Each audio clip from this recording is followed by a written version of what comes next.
Okay, real talk. If you've ever looked at a multiple choice test and thought, why does this feel like 1997? You're not alone. The world has changed. Education has changed. So it's only fair that assessment evolves too. Stick with me till the end, because I'm breaking down 3 powerful trends reshaping how we evaluate learning, and how you can bring them into your own design toolbox. We're talking about true understanding, practical skills, and preparing students for whatever comes next. Let's dive in. Let's start with a trend that's transforming how we assess digital and online platforms. Digital assessment isn't just convenient, it's intelligent. We're talking about adaptive assessments that change based on a student's performance in real time. Imagine a quiz that gets more challenging if a student is acing it, or offers more support if they're struggling. And then there's AI-powered feedback. These platforms provide personalized feedback instantly, pinpointing areas where a student is excelling and where they might need a little extra help. Think about platforms like Kahoot, Edulastic, Google Forms, Gradescope, and so many more. They provide teachers with real-time data, allowing them to track student progress, identify learning gaps, and personalize learning paths for every student. This technology isn't replacing educators, it's empowering them. It's about freeing up teachers from tedious grading so they can focus on what really matters: guiding, mentoring, and inspiring their students.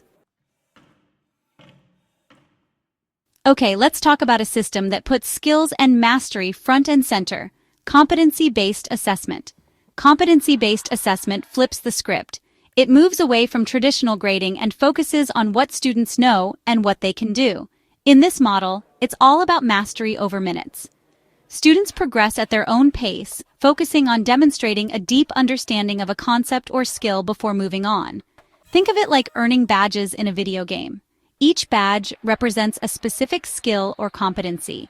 Digital badges and micro-credentials are a key part of competency-based assessment. These digital certifications verify skills and can be shared by students on their online profiles or resumes. It's personalized, it's transparent, and it's incredibly motivating for learners of all ages.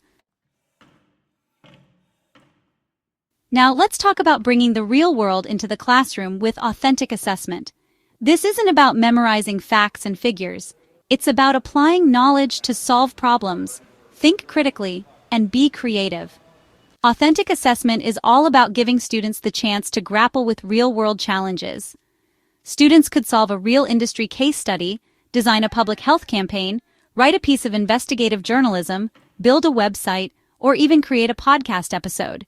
The key is that these tasks are relevant, engaging, and require students to use higher-level thinking skills. Why does this work so well? It boosts critical thinking. Students can't just rely on rote memorization here. They have to analyze information, evaluate options, and come up with creative solutions. By tackling real-world projects, they're building the skills, experience, and confidence they'll need to succeed in whatever path they choose. So there we have it. 3 powerful assessment trends that are transforming education. Digital and online assessments that provide personalized learning and instant feedback. Competency-based assessment that focuses on skills and mastery. And authentic assessment that brings real-world relevance to learning. Let's get reflective. Which of these trends have you used or would love to try? Digital tools, competency badges, authentic case studies? Write it in your journal, post in the discussion, or drop it in the comments. We're all here to grow together. Here's the big idea. Assessment isn't just about grades anymore. It's about growth, relevance, and impact. Like this video if it sparked an idea, share it with a fellow educator, and hit subscribe so you don't miss more ways to simplify your creativity and innovations. See you in the next one.